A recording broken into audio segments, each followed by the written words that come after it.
Aquaba. Welcome to Dianes channel, guys. How you doing? You know where I'm at? Guess what I have coming up right now?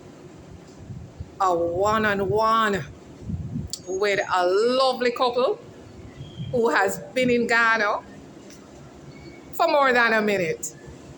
And they have launched a business. Oh yes, a Jamaican eatery right here in Accra, Jungle Avenue Food Court. And it's called Harbour inside the ANC Mall. I'm excited. You know I'm excited, guys? Because you know Dianes is always talking about Jamaican eateries. And so, again, Accra, right in East London, Jungle Avenue Food Court, ANC Mall, we have a Jamaican eatery. And you're now going to meet the owners. But just look at this view. Hustle and bustle.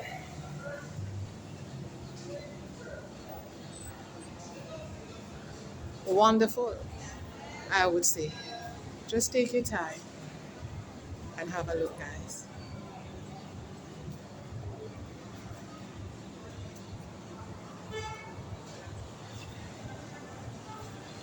Bridgette, Michael, how are you? welcome. How are you? Welcome to Dianes channel. Guys, it's a pleasure Likewise, thank you. to have you on. And Dianes audience would like to get a little meat and potatoes. You know, we like to dive in to your business, but we won't, trust me, with the questions, I won't dig too deep, right? Okay. And guys, let me just say this to you.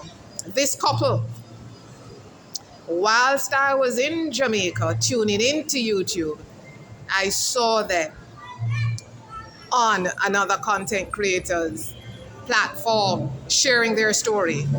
And I'm telling you, the space, as big as we think it is, 34 plus million in Ghana, I'm here to tell you it's small, right? And so here we are now, years later, they're on the channel to share.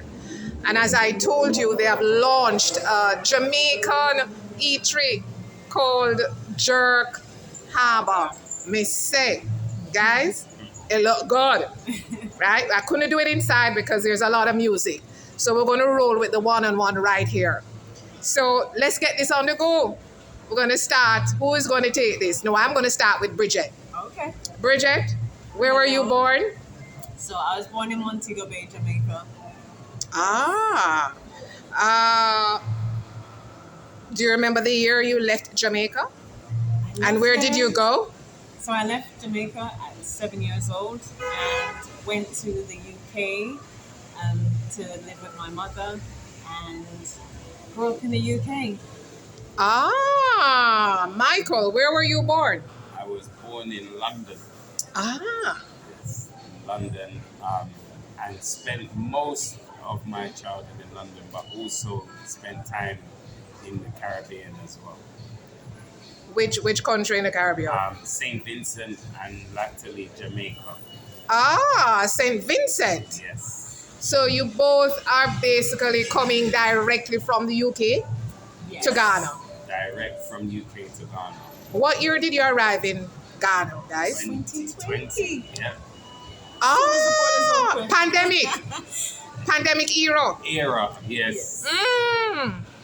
So you're here now, 2025, we're talking 5 years. Absolutely. Next month we celebrate 5 years. Wow. Anniversary. Wow. And I arrived in 2022, or 3.5 years right there. Guys, I want you, first of all, to share why Ghana? Why Africa? Who will take this? So I'll start first. Okay. As I said, I went to the UK when I was 7 years old, and ever since I arrived, I was cold. So I knew I wasn't going to settle in the UK. It was either going to be Africa, or it was going to be Jamaica, or another Caribbean island for me. Then I met with Michael, and he was of the same thought process that you pick up. Yeah, essentially, I feel like life is too short to spend it all in one place. And having traveled and having had the opportunity to travel to Ghana, it was the place I felt I connected with. You know, I resonated on a number of different levels and was made to feel most welcome when compared to other places, you know, that I've been. Not to say I haven't been to some places that have been welcoming, but Ghana most so. So that sparked a curiosity, and as well as welcoming, treated with the utmost respect. It's a very disciplined culture and people, very respectful, and the vast majority of people will show that actively, and that was something that I wanted not just for myself, but to raise my children in an environment where those values were still, very much at the forefront of the society. And to add to that, for me, why Ghana? The moment we landed, it was within a few hours. I looked around and I saw the people, and I almost said, "Oh my gosh, look at Auntie such and such. Yes. Look at Uncle such and such." Yes. I could see where certain family members must have derived from, and I couldn't believe it. And even the air, the vibe, my spirit felt at home. And I know it may sound mythical, but for me, that was my reality.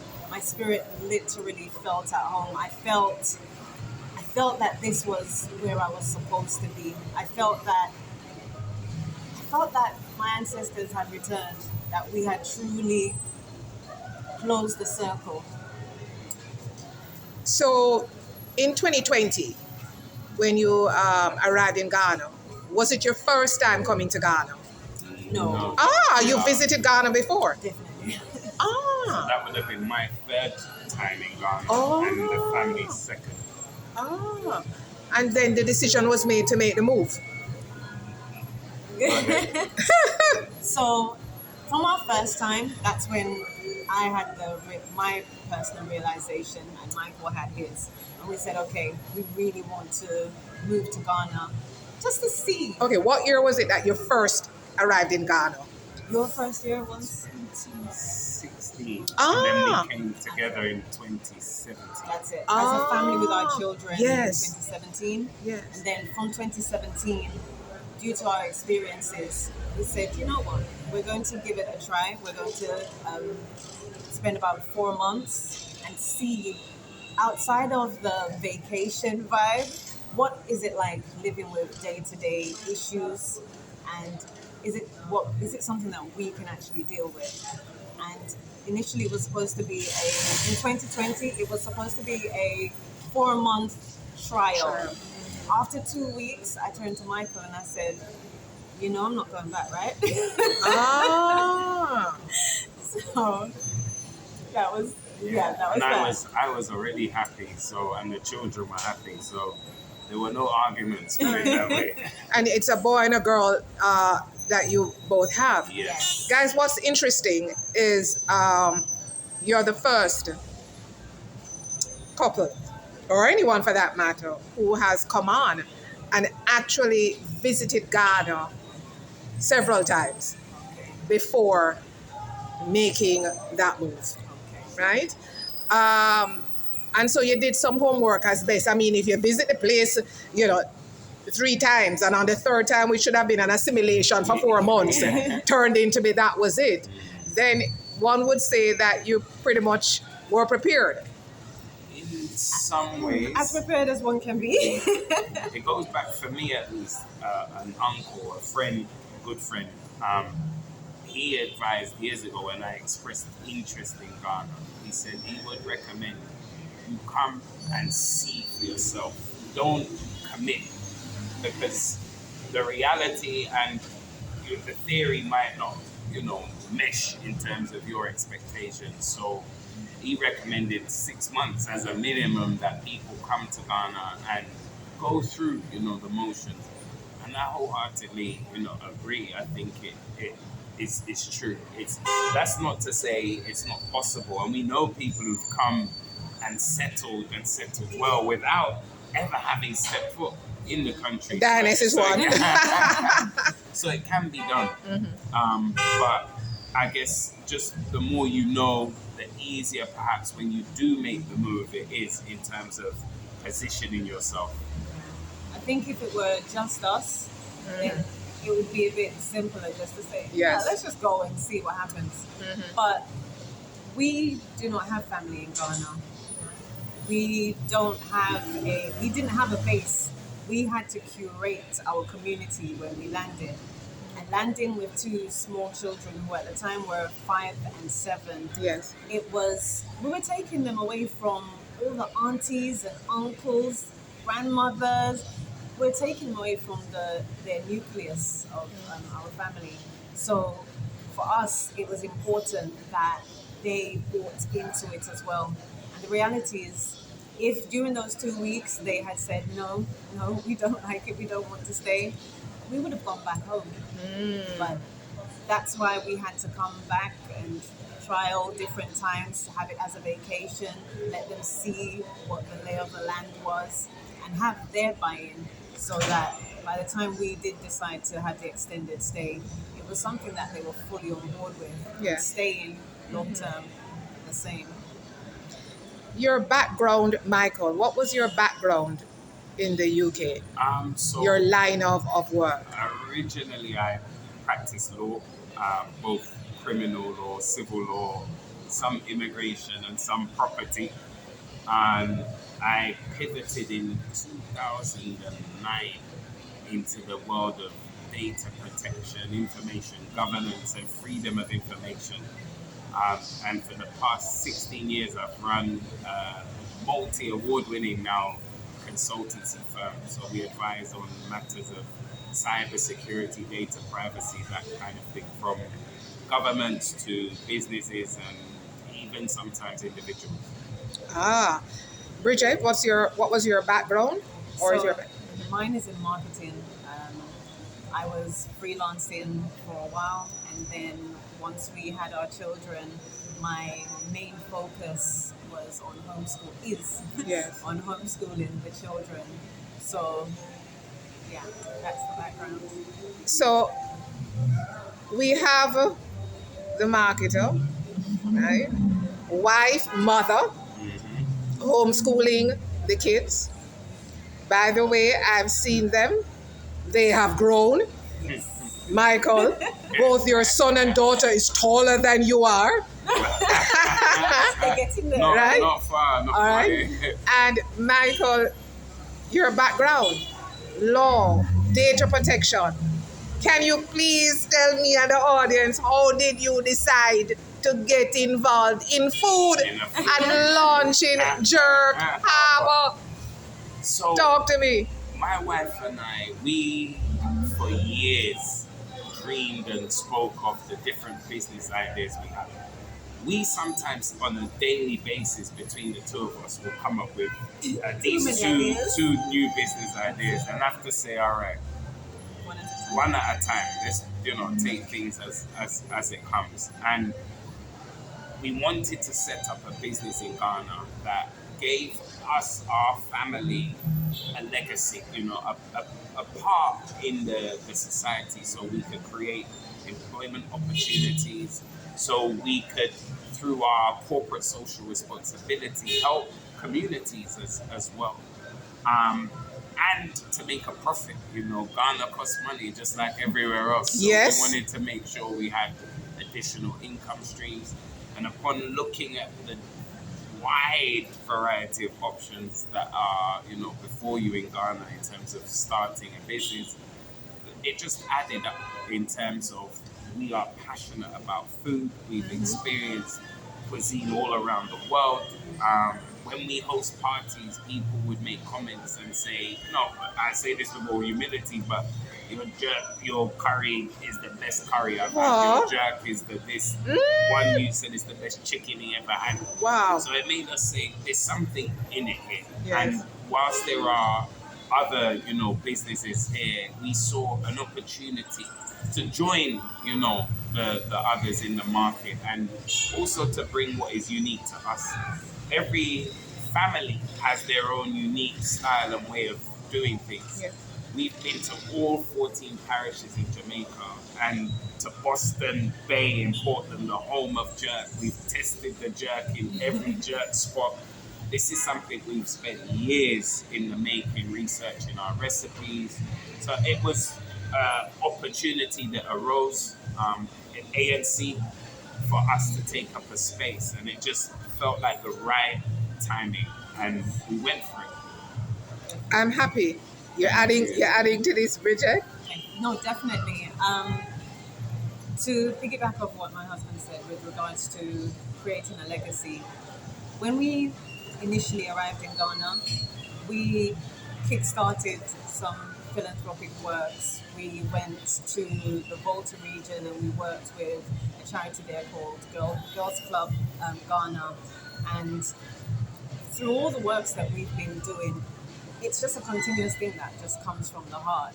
Yeah. But in order to back that initiative, it was important for us to have a home, a safe harbor. So part of Jerk Harbour's manifesto is ensuring that we give back. We've actually curated our own soup kitchen, where in that space we're going to have the soup kitchen, but we're also going to be facilitating numeracy and literacy programs for children and young people who are disadvantaged. So this is what we mean by legacy. It's that cross-cultural swapping of letting Ghanaians see our rice and peas. Yes. And how similar it is to Wache. We need for our brothers and sisters to understand that we are the same people. We just literally have different flavors, but we are the same. And also to put back and give back. When they say for those who have much is required. Yes. I know I've butchered that, but the message is the same. Well said. Wonderful. I want both of you here now.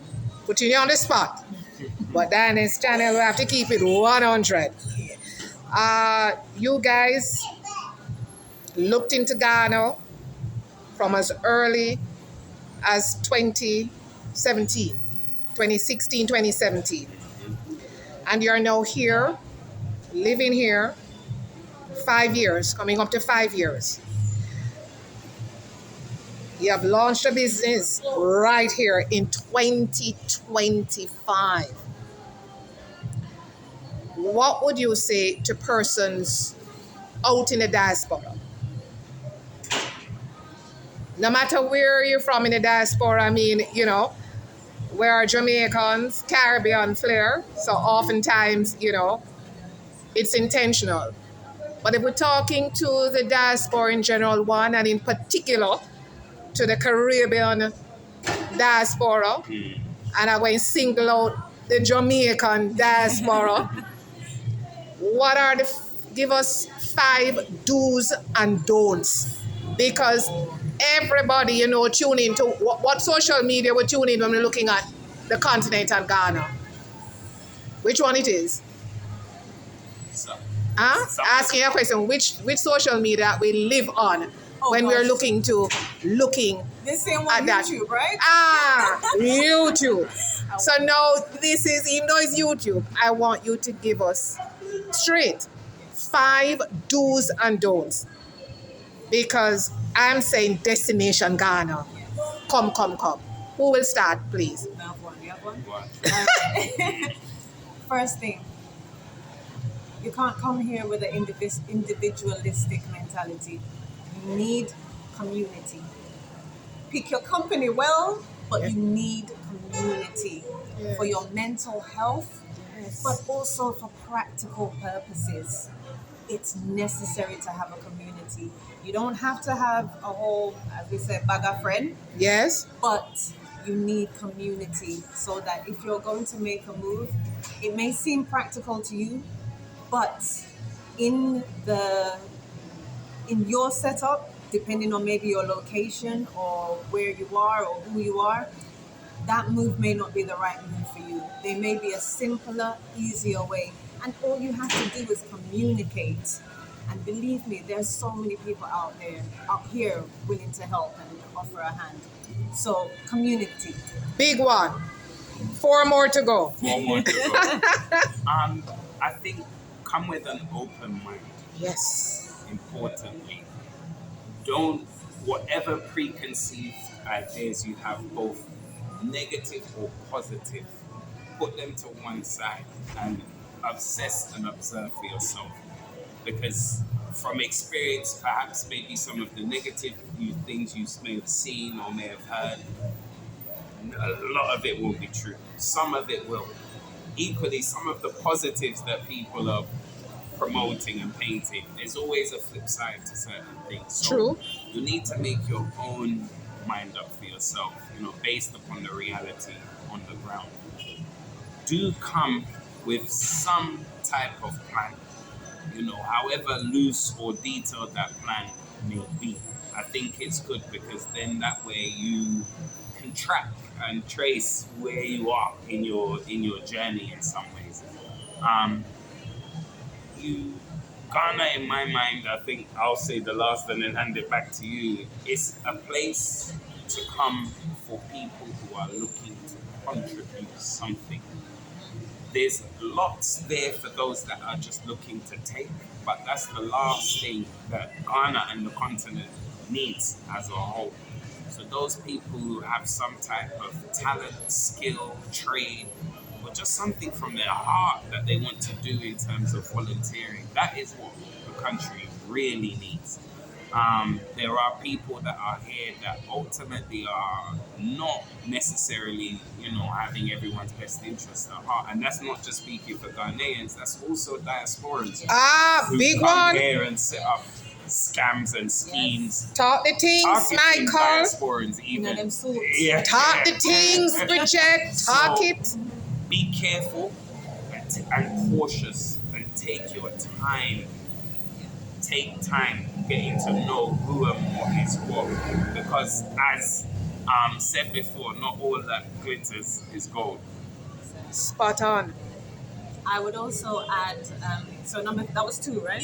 Or was that 3. 2? No, that's 3. Okay, good. So number 4, Ghana does not need you to save it.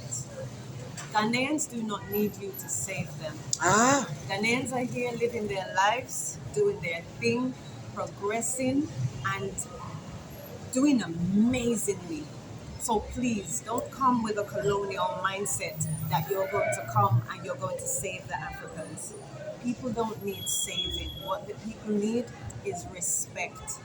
There's work that we can do together. There are things that us from the diaspora know, and skill sets that we have that we can come and we can incorporate. But we also have to come and be willing to learn and listen. When you see a tree branch down on the floor, you need to, on the road, you need to understand why that's there. So people can go and do their research as to why these things happen. But there are different things that happen, and come respectfully. Come respectfully. Yes. I found that if you give respect, you get respect. Yes. So please don't come and say, why isn't in Jamaica we wouldn't do this. Oh, in England we wouldn't do this. Oh, in France we wouldn't. You're not in Jamaica, England, or France, and if that's where you want to be, then no one's stopping you from being there either. So in order for us to gain respect, we have to respect those who are here. No Jamaican would like for someone to come to Jamaica and say, oh, why do they do it like this? In Florida we don't do it. Oh, my love, you're not in Florida, you're not Jamaica. So give Ghanaians and give Ghana that respect. Big talk, Bridgette. I call that power to talk. Wow. Powerful. It had to be said. Yes. Yes. Yeah, but Final one, Michael. You go. If you're coming with a family and with young children, include them into the planning. Include them into the excitement. Let them understand that if they're coming to Ghana, it's to add to their lives. Find ways. We have internet over here. Yes, it works. So we have internet, we have phones, we have WhatsApp, we've got iPhones. Find ways to ensure that your children keep that communication with their loved ones. Those relationships that mean a lot to them. Yeah. They may be children, but they have their own lives, their own world, their own ideas. And in the long run, I find that if you don't do that, you're going to end up having children who are just going to be counting down the days till they leave what is maybe your fantasy, maybe your paradise.